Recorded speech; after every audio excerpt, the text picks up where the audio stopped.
Behind every success story, there is a long line of triumphs and defeats that remain hidden from others. These stories get condensed into journeys that minimize the struggle and wrap up with a happy ending. But we know that's not how life works. That's where From the Ashes with Mark Azoulay comes in. On today's show, you'll hear honest conversations about the challenges that Mark's guest faced and how they overcame adversity. Now, here is your host, Mark Azoulay.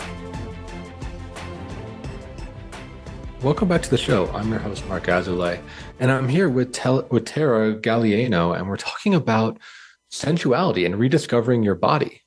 She's a certified sex therapist. She wrote a book by that name. Tara, welcome to the show. Hi, Mark. Nice to be here with you. Yeah, I'm excited to learn more about this. You know, last week we had Lindsay Hanahan, that was a movement expert, and she was talking about kind of getting more embodied and having more coordination and, you know, find control and feeling again. And I think this is a great little mini series here to talk with you about sensuality and sexuality and kind of the pleasure end of that spectrum. So yeah, I'm excited to hear about, you know, how you help people, I think women specifically, reconnect with that. But before we dive into that, I want to hear a little about your From the Ashes story. What brought you into this work, and did you have a process of rediscovering your own body? Yeah, absolutely. So I like that segue, Mark, because proprioception is really about feeling the experience of the environment or the external references around us. And then interoception is really what I'm focusing on. I'm focusing on the felt sensations of the body. And that has been my journey as a professional. So I'm certified as a sex therapist. I'm a licensed professional counselor. And I began this journey in my 20s. And I went to Naropa, studied mindfulness, and really reinforced this idea of that we're living from the neck up.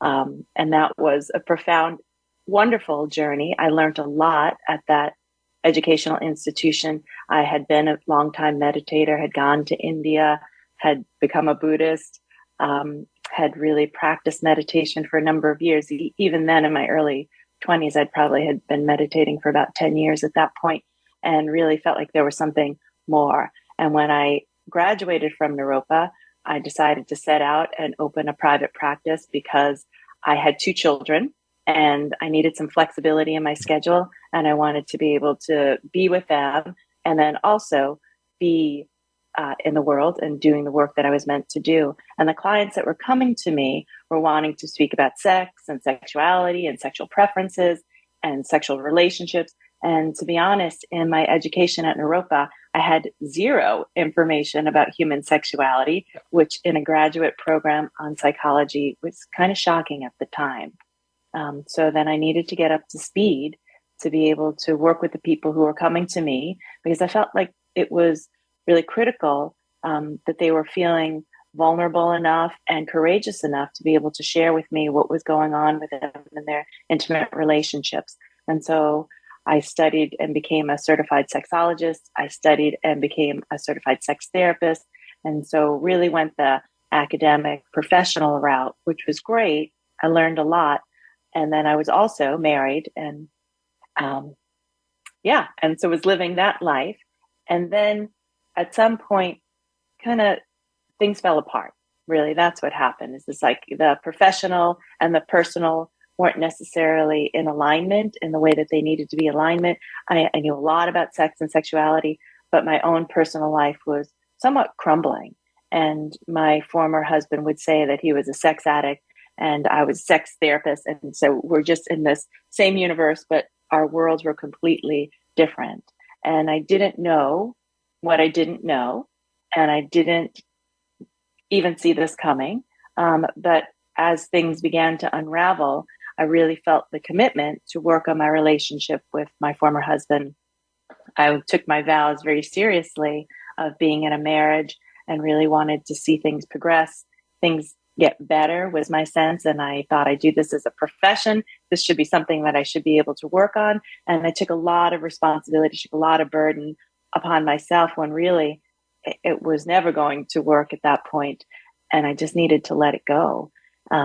So after that door absolutely closed and there was no turning back, I went on to a deeper journey of really understanding what it was that I had been teaching couples and explaining really on a conceptual level, and really needed to begin to embody that. I really needed to dive in deeper into myself to understand what is sexuality for myself, what is pleasure for myself, how am I connecting in a deep and meaningful way with myself and with others, that in a way that honors sexual connection, that honors myself, that honors them.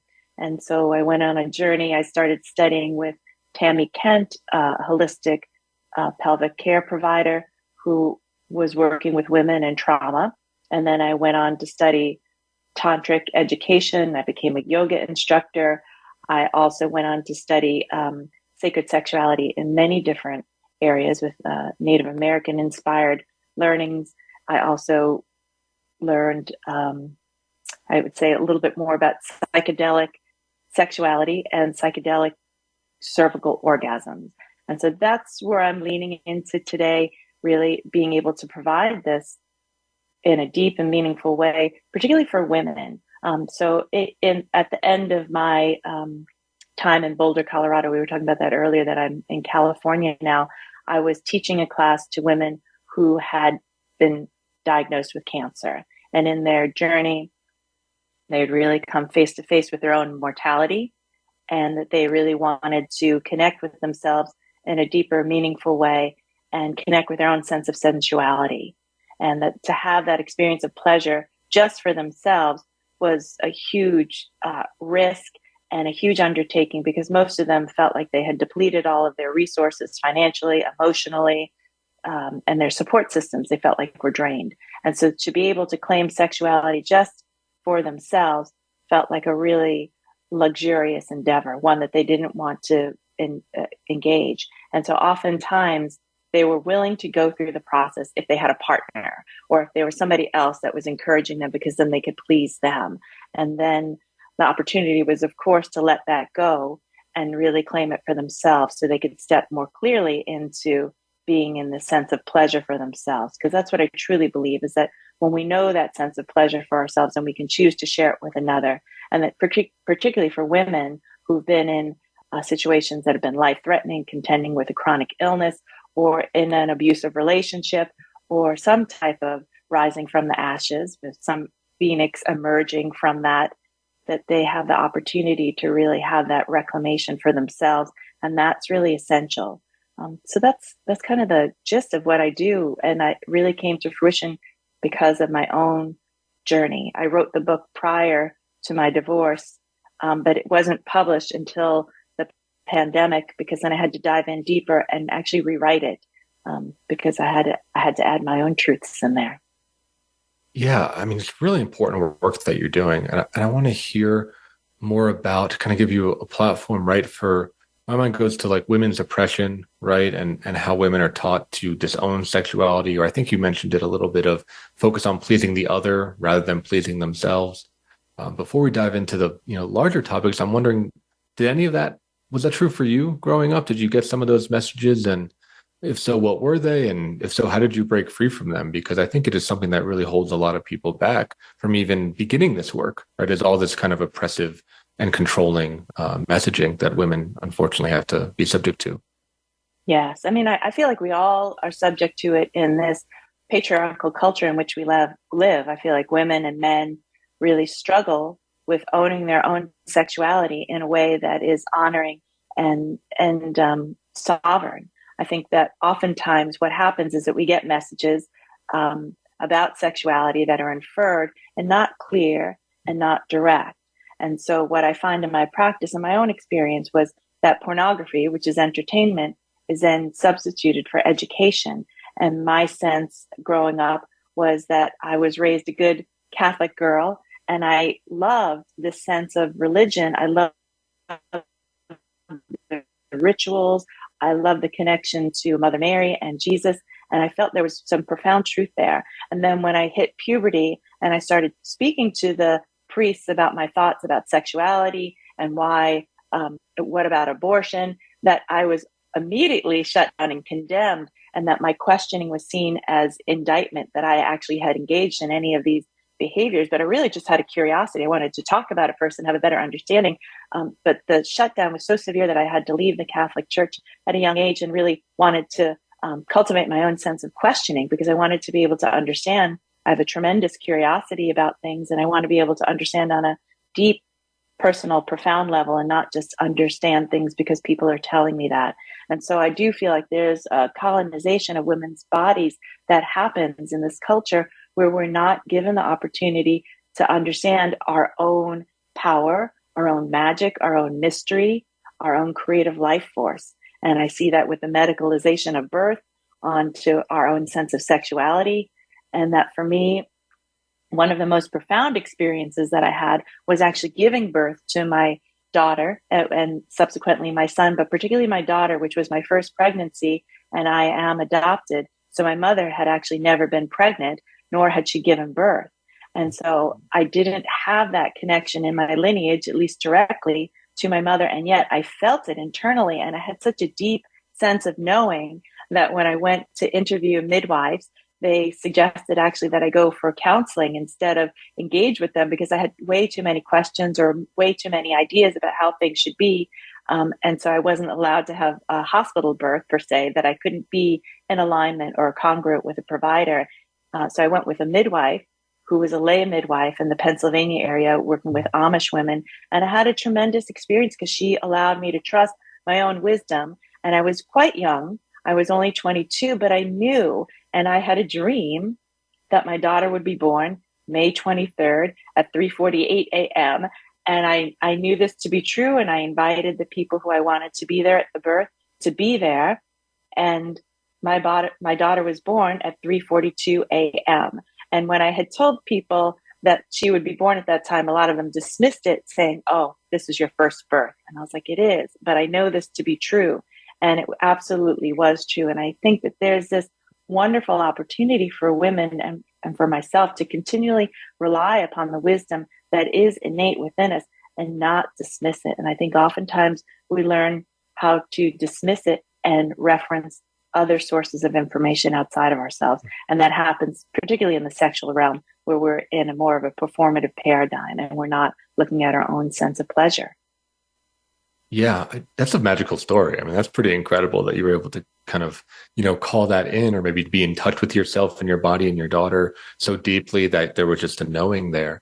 It makes me think about, women's intuition. I work with a handful of female clients, and again, this is unfortunate, but a lot of them talk to me about how they hear about this women's intuition thing, but they can't seem to access it.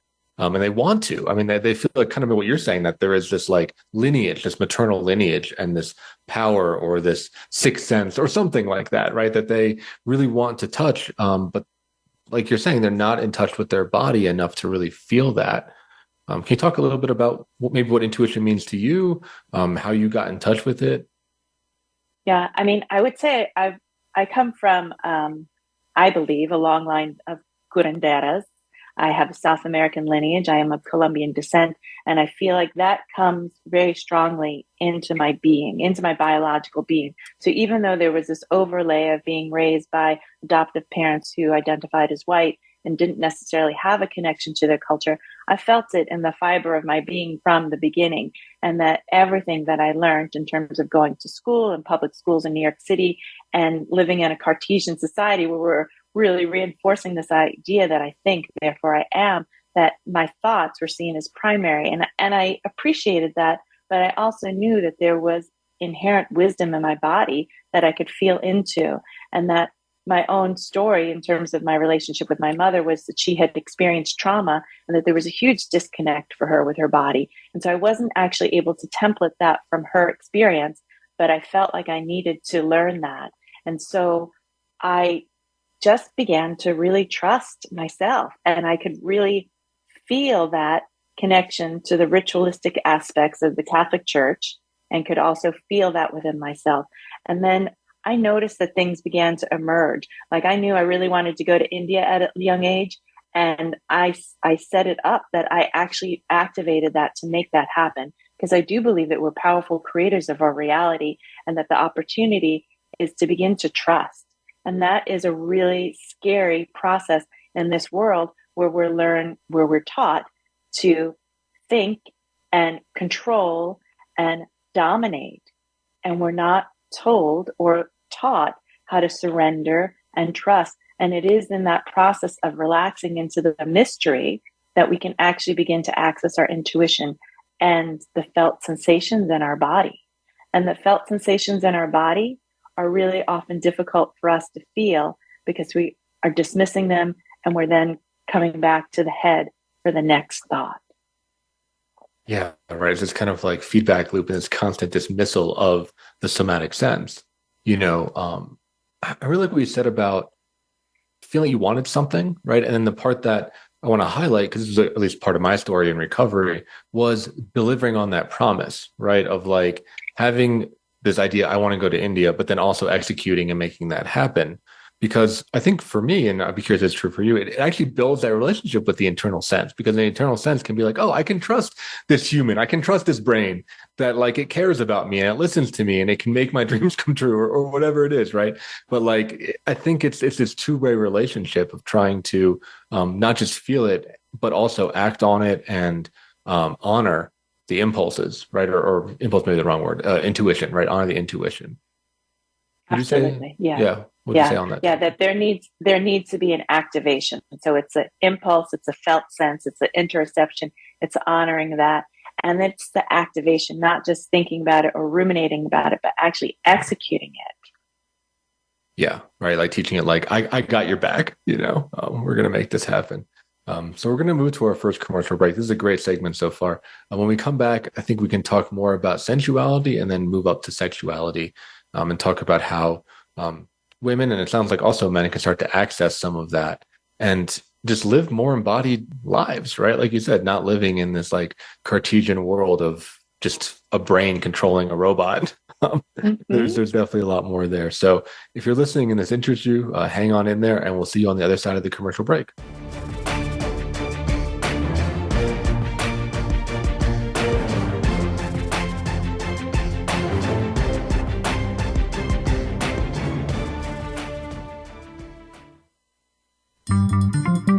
Voice America is on LinkedIn. Connect with us today. In Mark's work with high performers and business owners, it is becoming increasingly clear to him that their biggest obstacle to success is themselves. They are experts in their field, but are dragged down by their anxiety, poor time management, inability to focus, or self-sabotage. His role is to help you overcome these emotional and organizational issues so that you can truly excel in your business and your personal life. One of the most common hurdles that he sees is perfectionism, a crippling anxiety around performance. It's a fear of not being good enough, being publicly embarrassed, or of disappointing others. These fears paralyze brilliant people and bring them to their knees. This course will help you to break free from this mental prison and have more agency in your world. In this online course, we will break down the prison of perfectionism so that you can break out of it. For more information and to sign up, visit mark-azoulay.teachable.com. That's Mark, MARC-Azoulay, AZOULAY.teachable.com. It's your world. Motivate, change, succeed. VoiceAmericaEmpowerment.com.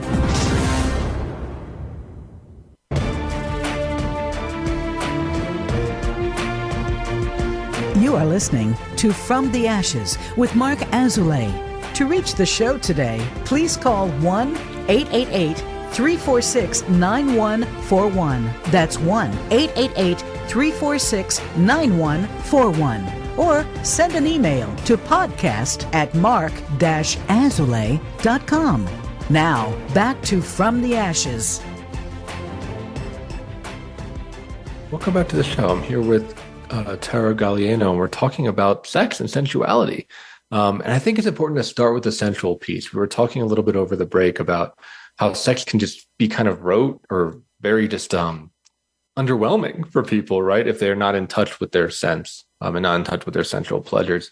So to kind of cue you up, right? A little bit of my story is in my recovery, I almost went to Naropa, did the mindfulness thing, did the Buddhist thing. And one of my goals in therapy was to be able to enjoy a sunset, right? Because when I would sit and watch the sunset, I just wouldn't feel anything, right? I wouldn't care about the colors. I would be distracted. I would feel like it's a waste of time. I would just want to get on to the next thing.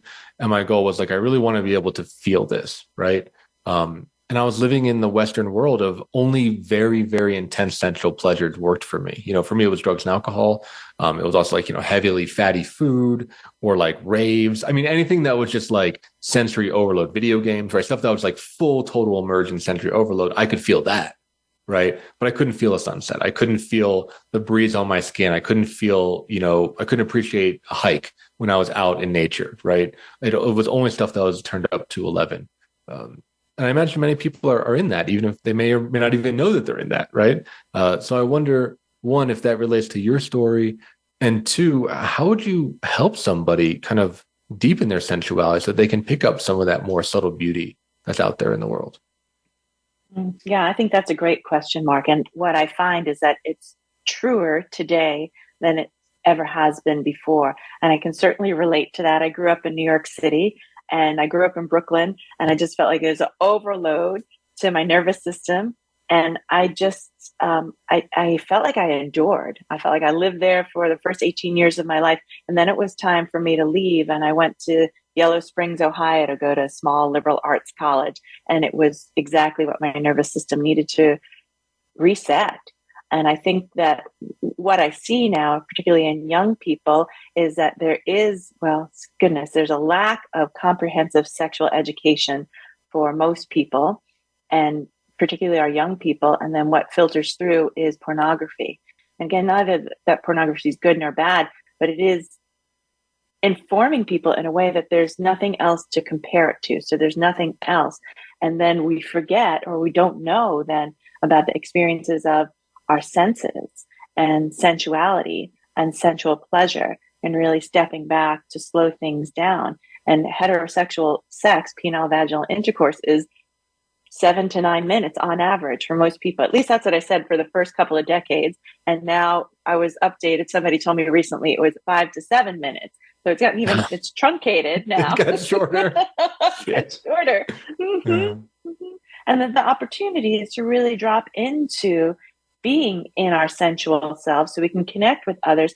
And what I find is that there's a lot of discomfort in that, because we want to feel what is next. We want to feel this excitement, this exuberance, this overload, and to dive in and feel the nuances, the smaller sensations that actually can be just as beautiful. We don't often give ourselves that opportunity, so we don't develop access. I mean, and that is probably why psychedelic therapy is being so, I guess, glorified now, because people then can shut off that part of their brain and experience the senses in a different way.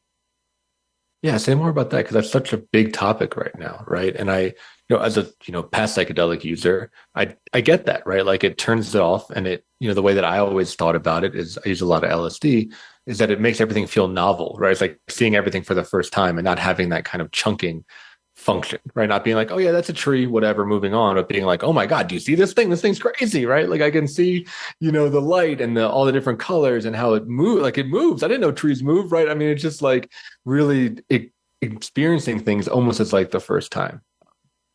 Yeah, I mean, and I think it's such a gift in the fast-paced, overwhelming society in which we live, that it is a gift to dive into the psychedelics. Do I believe it's the pathway? Well, maybe not for me, but I do believe that it's an important opportunity for an opening for people to begin to see things differently. I don't necessarily believe it's sustainable.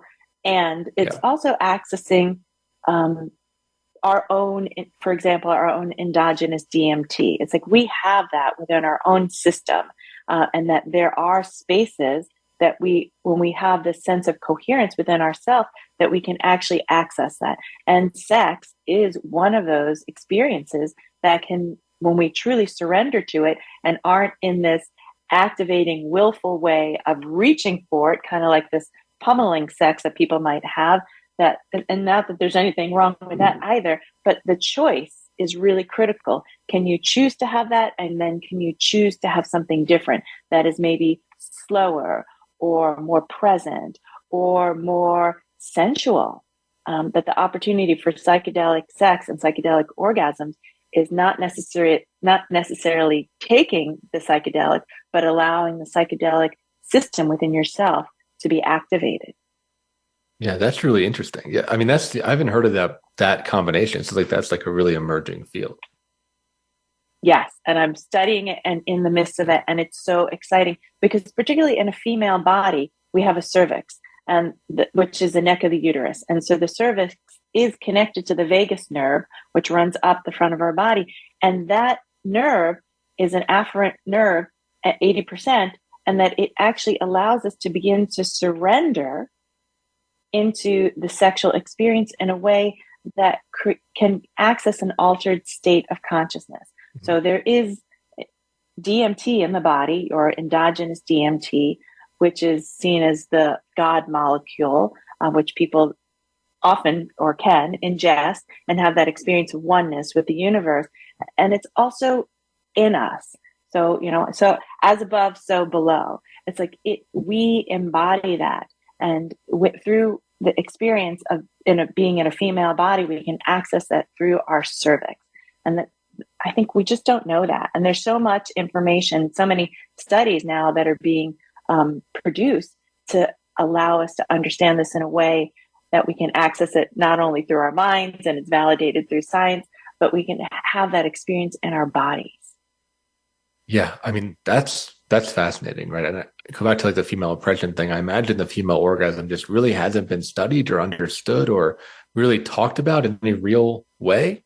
I mean, I can say from being on the other side of the, gender gap there, like as a man, witnessing the female orgasm, right? Like some women are on a, like kind of what you think, a whole different level, right? I mean, it's a whole different level beyond what I imagine I can experience as a man. I know that there are some techniques, multi-orgasmic and prostate, et cetera, but it does seem like the female orgasm is a unique and pretty powerful gateway to something else, right? That I think as men, we really can't quite put words to, Yes. I mean, yes, it's a gateway to something else. And actually, this endogenous DMT is released at birth, and it's also released at death. So that we have the access through sexual bliss is also how we can activate it in our daily life, in our lifetime. And so, yeah, it's fascinating. I'm just at the kind of the tip of the iceberg in terms of understanding this myself. But now what I know is the things that I study, I actually need to practice in order to understand it in a much deeper way. And it's been a wonderful journey. Yeah, I have to imagine, right? Like tapping into some like real ancient feminine wisdom too, right? I imagine some cultures must have figured this out or had practices or ritual around it. Yes. Yes. I mean, I do think that there's historical precedence and that the Egyptians knew about this. I would say that I'm studying the Hieros Gamos with Mary Magdalene and Jesus Christ and about their relationship and what it was that they were actually, I would say promoting in the world or teaching in the world. And then also there's Eleusinian mysteries in Greece where this ceremony went on for thousands of years. And it was the journey of that experience that actually initiated people into, I believe, sacred sexuality. That's really interesting.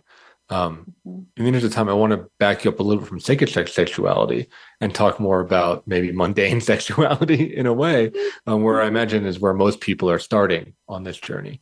And we talked about a little bit over the break, but something I hear from a ton of my clients, and I'm sure you hear it too, is the couple that maybe had a lot of sex in the beginning when they were dating. Sex was very exciting. It was exploratory. It was, passionate, and then kind of fizzles out when they get long-term relationship, maybe post-children.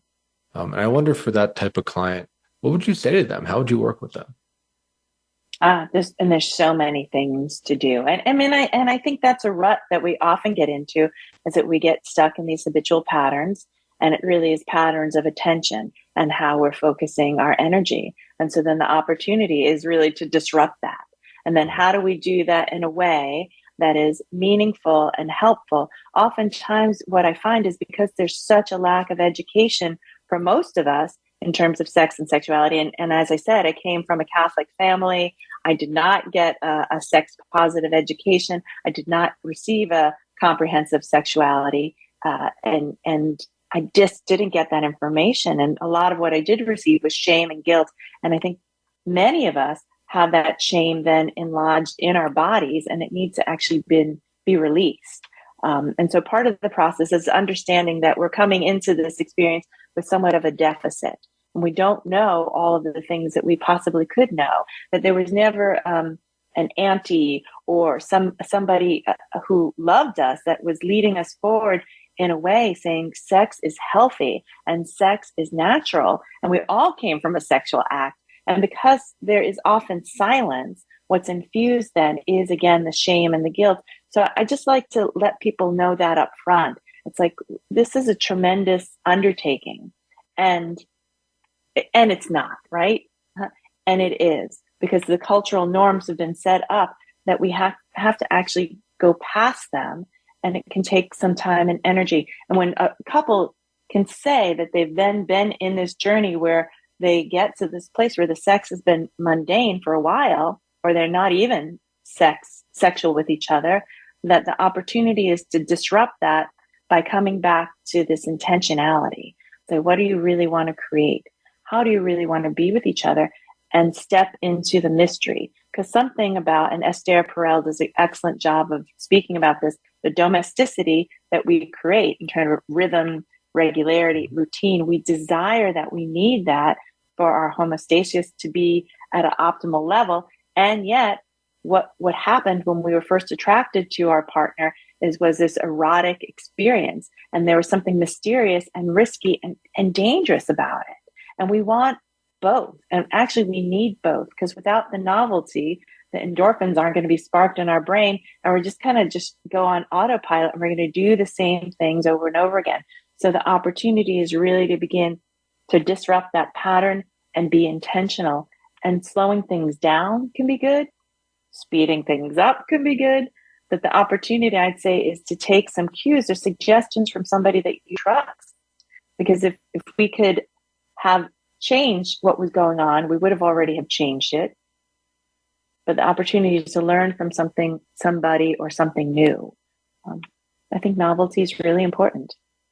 Yeah, I hear what you're saying, right? And I think disrupting. I mean, when me and my girlfriend have been in sexual dry spells, often travel or a trip, we'll do it because you can just kind of just shake the system and get out of there, right? Just kind of get out of our routine. I think introducing play, introducing sensuality, all the stuff that you're really talking about of, something that one of our couples counselors really helped is that, foreplay can happen the day before, right? Or, it's always happening in some way, right? I think it's very difficult, I imagine specifically for women, to switch into a sexual mode out of nowhere, right? There's often needs to be a lot of connection, a lot of safety, a lot of fun, a lot of play, a lot of flirting before the sexuality can kind of come online. Yeah, I agree. So there's a great book called The Female Brain by Dr. Luann Brizendine. And in that, she has a chapter on female sexuality. And she talks about the 24-hour window before intercourse or maybe a sexual connection. And she likes people to remember to engage soothing and smoothing. And so it's really this opportunity to connect with your partner in a sensual way, in a loving way that is not necessarily sexual, but that it begins the invitation. So you're beginning to cultivate that invitation to allow your partner to connect with you. Because what that's going to do is that's going to begin to shut down the brain, because the amygdala is always kind of reaching out, and it's stressed and it's worried. And maybe you're thinking about the grocery list when you're having an interaction. And you can stop that when there's some foreplay or when there's some intentionality that we're going to connect in an intimate way, and that all of the preceding activities prior to that moment are what build up on into that moment. So it could be as little as, your breath, right? Is your breath fresh? How are you approaching your partner? So yes, the flirtation, I would say the romance, the seduction are all really important elements to begin to look at.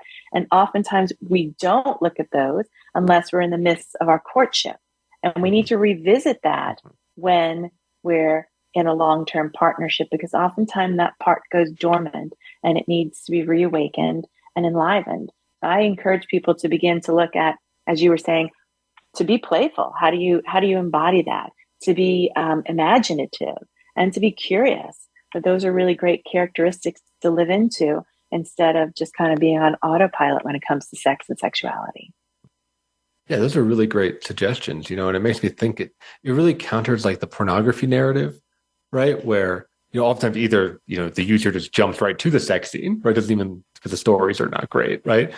Or the story is something like, I don't know, like stuck in a laundry machine, right? Or like just like some random incident immediately results in sex, right? It doesn't show courtship, doesn't show safety, doesn't show any type of like building up to the moment. It's just like, boom, here we are, right? Let's get to the sex right away.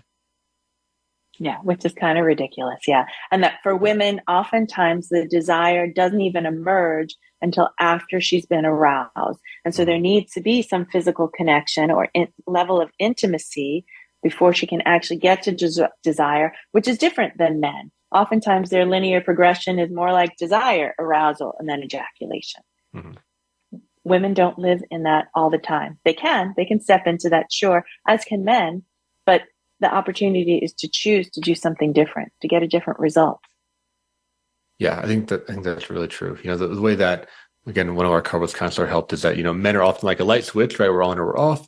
And women are more like a dimmer switch. It takes a lot more. There's like a build up. It can go up and down. Like it's just way less linear to look at. And takes a lot more care and attention for them to even feel sexual, which, correct. Again, as a man, I think it's difficult. It's like, it's not difficult. It's like a cognitive jump, right? Like it's not, because we don't feel that, but we have to try to understand that if we ever want to have sex with our wives again, True thing. Yes. So there's a good reason to want to understand that. Yes, there's a high incentive. Yeah. High incentive. All right, well, we have to move to our final commercial break here. If you're enjoying the show, please like it on social media, share it with someone who you think could really benefit. Just kind of get the word out. I think it's a really great conversation, and I imagine there are a lot of people and women out there that need to hear some of this, need to get both like your expertise and I think your playfulness that you bring to this, of being like, look, this is maybe the most serious thing in your life, and it's not, right? And it can be fun, it can be playful, it can be, an exploratory thing. So yeah, if you're listening, we'll see you on the other side of the commercial break.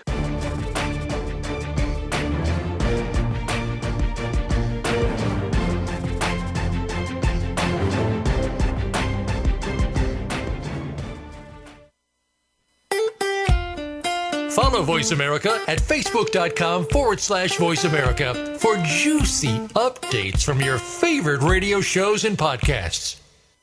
In Mark's work with high performers and business owners, it is becoming increasingly clear to him that their biggest obstacle to success is themselves. They are experts in their field, but are dragged down by their anxiety, poor time management, inability to focus, or self-sabotage.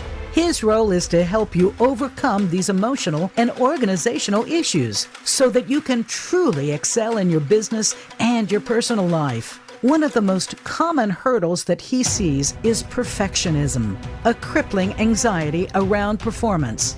It's a fear of not being good enough, being publicly embarrassed, or of disappointing others. These fears paralyze brilliant people and bring them to their knees. This course will help you to break free from this mental prison and have more agency in your world. In this online course, we will break down the prison of perfectionism so that you can break out of it. For more information and to sign up, visit mark-azulay.teachable.com. That's Mark, MARC-azulay, AZOULAY.teachable.com. It's your world. Motivate, change, succeed. VoiceAmericaEmpowerment.com.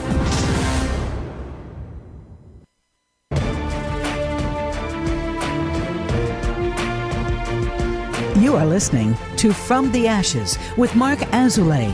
To reach the show today, please call 1-888-346-9141. That's 1-888-346-9141. or send an email to podcast@mark-azoulay.com. Now, back to From the Ashes. Welcome back to the show. In this final segment, we talk directly to you, the listener, about these topics that we're talking about: sensuality, sexuality, and how to tie it all together with spirituality, quite frankly. But let's start, Tara, with the sensual piece, right? Like, how, I'm kind of laughing at that as a question, but how would someone know if they were numb or they were cut off, right? How would they know if they needed to work in this particular area? Yeah. I mean, I would say that oftentimes, if that is their experience, then that's fine, right? Because oftentimes that can be their experience and they're okay with that. But if women are wanting a different experience, maybe they want to connect to themselves in a more sensual way, or they want to connect to another person in a more sensual way, then I would say then they're seeking assistance. So if that's the way they're experiencing the world or themselves initially, that's okay. And oftentimes when women are waking up to this awareness that they actually want to have more sensual connection to themselves, they identify with this experience of numbness. And that I would say that by and large, that has been a primary experience to the women that I've worked with specifically who've had a cancer diagnosis, that there is no sensation. And they'll say that I feel nothing. And what they're actually experiencing is a numbness. And numbness is sensation. Yeah. Yeah. This is something that I noticed in actually my journey with yoga. I'm curious if you saw with your clients as well, is underneath the numbness, at least for me, was pain to begin with. I think I came into, doing yoga practice or exercise being like, I want to feel strong and flexible. And I want to feel good in my body, right? I didn't know what good meant, but I knew I wanted to feel better. But what I hit was like pain, trauma, fear, anger, sadness. Like I hit a lot of the negative stuff first before I was able to feel anything positive. Do you find that that's true for the people that you work with? Yes, I do. And it feels really hard. Because that is part of the process. Oftentimes is that we have to go through the pain, we have to go through the fear, we have to go through the lack of control, the letting go, and it's really uncomfortable. I mean, and that's why in Buddhism, the first noble truth is suffering, right? That life is suffering because we experience pain, and that the opportunity is not to attach to that, and then also recognize that underneath that there is actually more wholeness, more divinity, I would say, that we are actually really, I would say, vital beings, and that the opportunity is to tap into that life force, and that sexuality actually is a pathway to do that, that we can tap into that vitality through orgasm, through sensual pleasure, and that it begins to change our experience of being in the body. But oftentimes that initial experience after the numbness may be one of pain and tension and contraction. Yeah, you really said that very poetically. And I always like to bring that up, or I think it's important to bring up because for listeners not to get discouraged, right? Like if you start doing this and you're trying to tap into pleasure, but all you get is like grief, it doesn't mean there's anything wrong with you, right? It means that oftentimes that's blocking the pleasure that you're wanting. So I like to preface that for especially people newer to the journey of like, it's probably going to suck at first, True thing. So we talked a little bit of tangent. We talked a little bit over the break about the solo practitioner, and maybe in this case, like the solo woman, right? That wants this, right? And wants to overcome that oppressive message of you need to be with a partner, or you have to be pleasing a man, or whatever it is. What would you say to that of someone who just wants to get into it themselves? I would say, yay, because ultimately that's actually where we need to be, is that we really need to reclaim this experience for ourselves, and that we can't do it for anybody else. And because there's such a strong focus on women's development, on serving and giving to others, that it obscures our ability to actually be in reference to ourselves. And so I would say a solo practitioner, what a great time to begin, because that's when it's needed most. That's when you can activate things the most. That's when you can understand the most about yourself, because again, there's not a partner influencing you. So it's a really wonderful place to be. Yeah. So on that note, where should someone start if they want to start living a more sensual life? I would say one of the biggest things that we can do, and the easiest, or maybe the simplest to access, maybe not always the easiest though, is just slowing down. I would say the opportunity is to be more in the present moment, to slow down enough that we're cultivating more awareness of how we're doing things. Because oftentimes it's the presence of mind, right? So being mindful about how we're doing things, but also it's the presence of our bodies and how we're doing things, and the sensual pleasure of what does it feel like? What does it taste like? What does it smell like? What does it look like? What does it sound like? And oftentimes we're just oblivious to those sensations in our being because we're focused more on the mind. And so the opportunity is to really slow down. And it doesn't need to be an erogenous experience or a genital focused experience. It can just be an experience of being in the body that awakens the senses. Because we have expressions in our language about coming back to the senses. You gotta come back to my senses, right? And what does that mean? That means actually cultivating more awareness of what is happening for you in the present moment. And so that's a great way to begin, is to slow down enough. Even, I like to remind people to do it in mundane experiences. I'm brushing my teeth. I'm stopped at a red light. And can I come back to my senses? What does it feel like? Yeah, I think that's a great suggestion, right? Slowing down and trying to, like that mindfulness piece, right? Return to the breath, return to the sensational world, return to reality.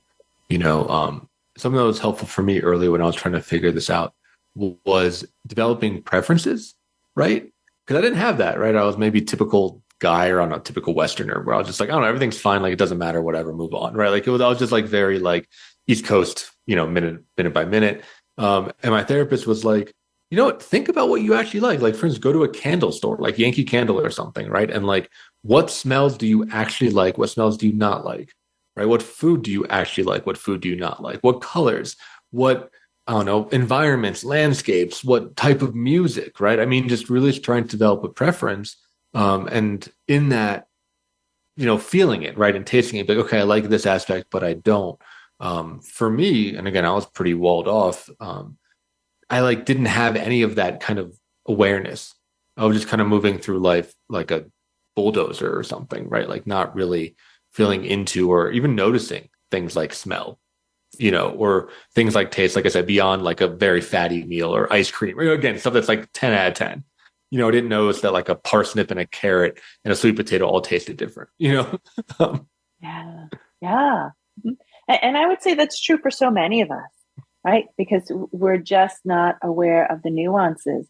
I mean, and even to come back to the breath, oftentimes that can be a difficult experience because it puts people back in their body, and to have an awareness of the breath, it's like that's really a difficult, I would say, experience for a lot of people to discern or determine where is the inhalation landing in their body and where is exhalation beginning. And then what it takes oftentimes, at least initially, is the activation of their imagination. And can I trust in that?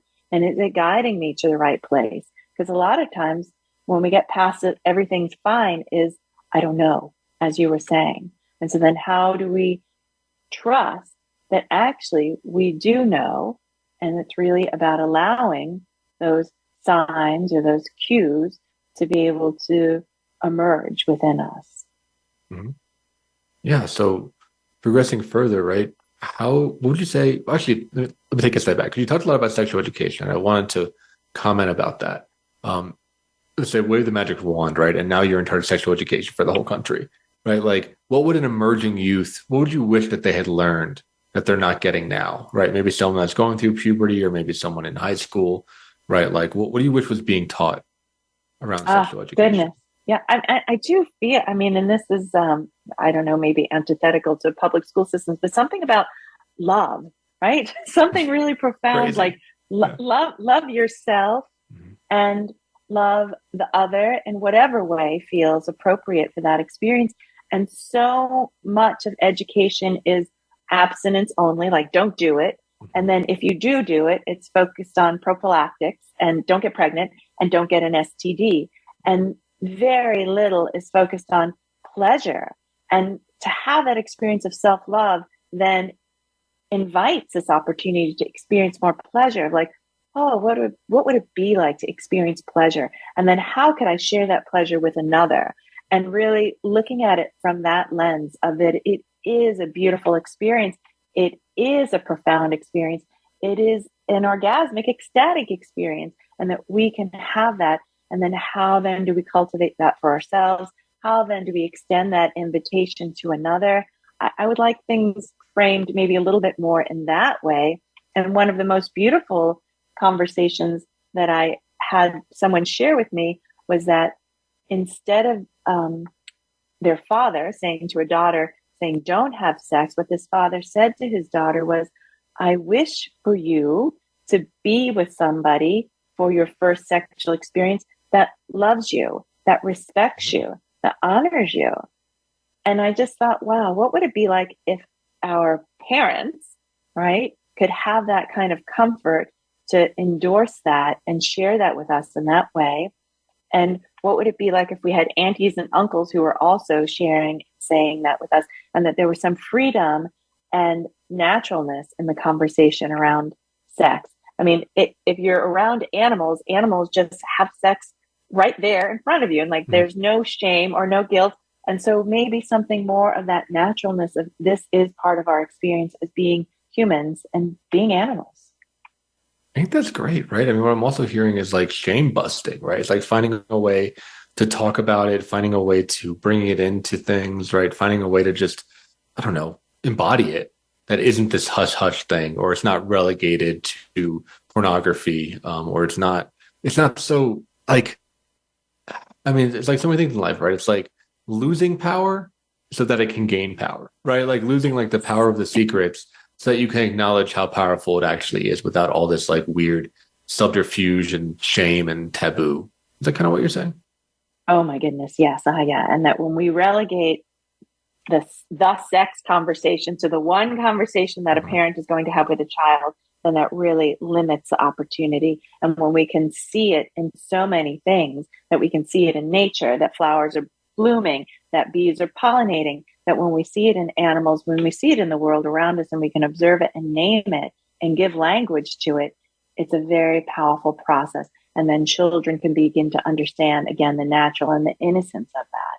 And then we can have that within our own being because it is natural and innocent. I love that. Yeah, it's just life, just life creating life, you know? Mm-hmm. Well, on that note, this was a phenomenal conversation, Tara. I was really happy to have you on the show. I liked the place that we went to. Where can people find more about you? Thank you, Mark. This has really been a pleasure. I really enjoyed speaking with you. People can find me on my website, rediscoveringmybody.com. And it is rediscoveringmybody.com. I want to emphasize that because it's not about the other. It really is about your experience with yourself. And I have a book of the same title, rediscoveringmybody.com, or Rediscover My Body on Amazon.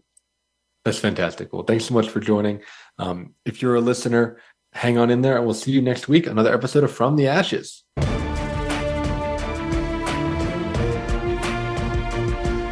Thank you for joining host Mark Azoulay on From the Ashes. Be sure to tune in again live next Friday at 2 p.m. Eastern Time and 11 a.m. Pacific Time on the Voice America Empowerment Channel, or subscribe on your favorite podcast platform.